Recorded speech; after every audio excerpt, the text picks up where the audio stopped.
Good afternoon, my friends. Thank you for joining us for one more session of Kardec After Lunch, where we're going to be reading from one of Kardec's works.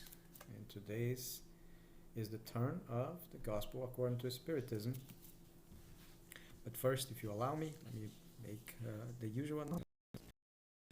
This study session is being broadcast live on Facebook in the following venues: Spiritist Dissemination and Brazilian Spiritist in the US, which is a translated title. The original title is in Portuguese.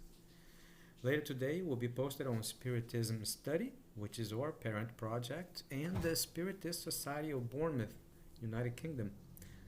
Additionally, this video will be available on YouTube in the channel Discover Spiritism Network. So don't forget to subscribe. As customary, we're going to be reading from the Gospel according to Spiritism this Wednesday. And sequential, and you're welcome to ask questions, send suggestions, commentaries. And the reason we do this is to incite in you the desire to study, to take a more active role in your Spiritist education, and to study Kardec directly from the source. Now, this is not meant to substitute a study that you may be able to effect at your local Spiritist society or study group, if you happen to have one nearby, and if you like to complement that the study that you already do elsewhere, or if you don't have a Spiritist society nearby and you like to make a more intensive study, you can schedule study sessions, always free, with one of our volunteers who have make their time available to study with you Spiritism. You can decide what topic, what book, what chapter, and how long, 30 minutes or an hour, and the frequency of your study sessions. Okay? If you'd like to know more, click on Spiritism Study. It will take you to our Facebook page, and you can see more details about our initiatives. Or you can go to spiritismstudy.org, which is our website, and find out the same details over there. Feel free to send us an email or drop us a message through Facebook if you like more details about it. If you have this edition of the book, you can go ahead and open up on page number 68, talking about the kingship of Jesus. We are on My Kingdom is Not of This World, chapter 2. Suggest you follow along or reading, and you can do that if you don't have a book. You can go to kardecpedia.com, change to English, and open up the Gospel according to Spiritism and go to chapter 2. My kingdom is not of this world. Sentences down on paragraph number 4. So it goes like this: this ascendancy is imperishable, whereas the other is the plaything of vicissitudes. This ascendancy is always blessed by future generations, whereas the others is sometimes cursed. So we're talking about the ascendancy in relationship to his proposed kingship. And what is this ascendancy of others based on? Is it based about a royal lineage who is strictly, let's say, material? It does not confer the ability, the knowledge, virtues onto anyone because he or she has been born into a specific lineage, right? So it's making a contrast between a kingship by birth, let's say, or by imposition, and one by virtue, by moral, spiritual ascendancy. He goes on and says, earthly sovereignty ends with life. Moral sovereignty continues to govern especially after death. From this aspect, is Jesus not a more powerful king than many sovereigns on earth?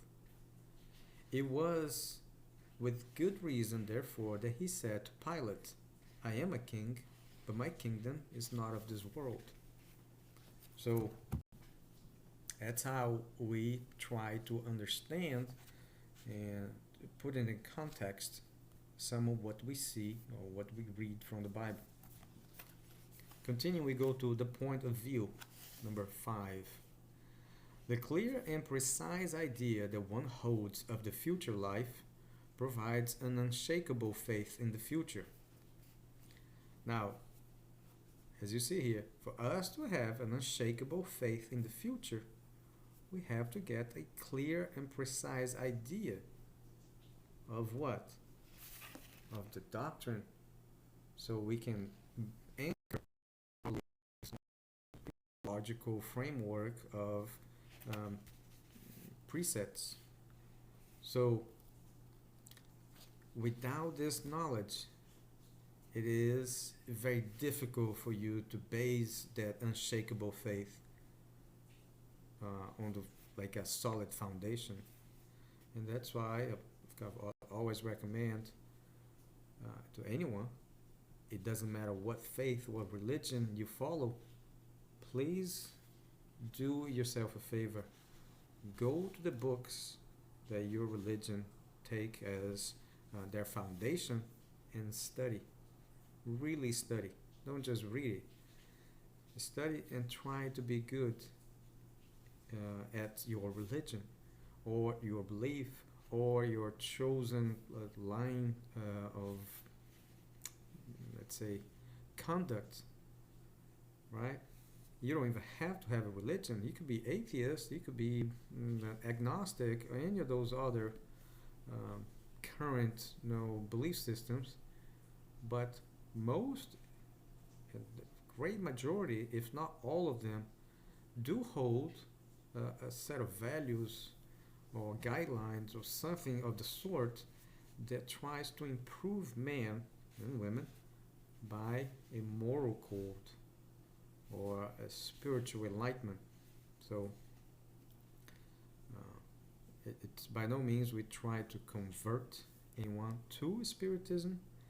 We're just trying to assist in the divine providence in making humanity more moral, more attuned to what God created us, for the purpose what God created us for. So, continue. This faith carries enormous consequences for the moralization of human beings, because it completely changes the point of view from which they consider earthly life.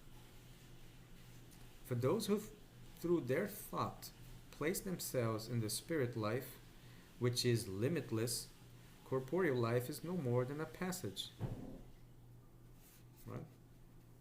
A brief stay in an ungrateful country.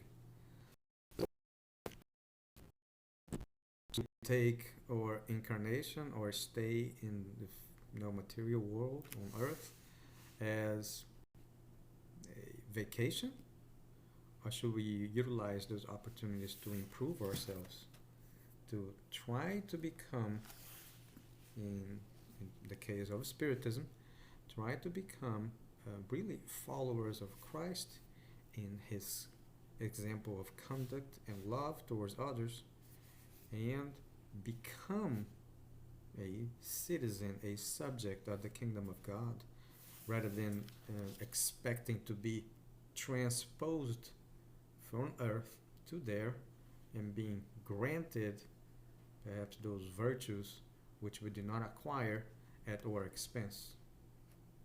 It doesn't seem just, right? The vicissitudes and tribulations of life are no more than incidents which they bear with patience, because they know that they are only of short duration, and that they must be followed by a happier state. Death no longer has anything terrifying about it, and it is no longer a door to nothingness, but rather the deliverance that opens to the exile the entrée entryway to a dwelling place of happiness and peace. Knowing they are in a temporary, not a final situation, they accept the worries of life with more indifference, which results in a composure of spirit that mitigates their afflictions. So, this is what I really like, and I try to instill in others is this calmness, this tranquility, this inner peace, this composure of spirits that he said mitigates afflictions.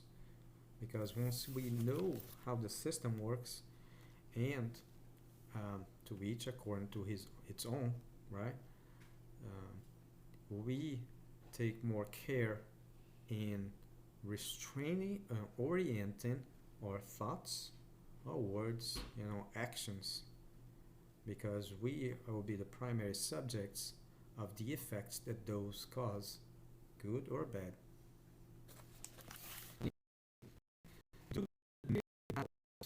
In future life, people direct all their thoughts towards the earthly life. Uncertain of the future, they give everything to the present. By not foreseeing possessions that are more precious than those of earth, they are like children who can see nothing beyond their toys. There is nothing they will not do to obtain them. And it's a point that we have to perhaps constantly keep in mind. Something that humble us is that many of us, and I'm no exception, we are still in our infancy of morality, spirituality, and even even the knowledge. Some of us may be a little further ahead in the knowledge of it, but not many are ahead in the application thereof. So I believe that we should be striving to make progress in both areas, the knowledge and the application. But some people, of course, have a tendency or a preferred approach. Some like to do the physical or the act of charity towards others more than oneself. They like the practicality of it, and others prefer the study. There is no ideal approach because the approach has to be decided by that person. It has to be um, appropriate to their reality. It has to be something that he or she decides to do freely and derives pleasure from it as he understands the outcome. I like to say that being a spiritist to me is to live with a healthy level of discomfort all the time. That discomfort derives from the thought that I could be doing more with my time, with my energy, with the work that I create. So, like I said, that is a healthy level of discomfort with guilt and is not, like say, no discomfort at all. It that prevents you from accomplishing more by the way of I don't have to do anything extra. Someone else will do this for me. So let's continue. The loss of even the least of their possessions causes pungent hurt, a disappointment, a frustrated hope, an unsatisfied ambition, an injustice of which they are the victim. Wounded pride or vanity are also torments that make their life a perennial agony, and in this way they intentionally cause themselves true torment at every moment. And this is very common nowadays. People who are really living in despair because they don't see that their actions have any weight in what they do. They feel that they have no control of their life whatsoever, and it is not worth it. And it's a sad thought, and it's sometimes very hard to turn those people around but let's try our best, knowing that unfortunately it there is part of this challenge. It really depends on them, on their power to overcome that challenge, that dissatisfaction, and that revolt. But it's something that we shall do together. They are not alone in it. Let me mark where we're gonna continue from. And I'm immensely grateful for the support and each one of you, time that you dedicate to watching those videos. And if you think that these videos are helpful, or one of my initiatives, or initiatives, please feel free to share with others. And until then, Godspeed to all.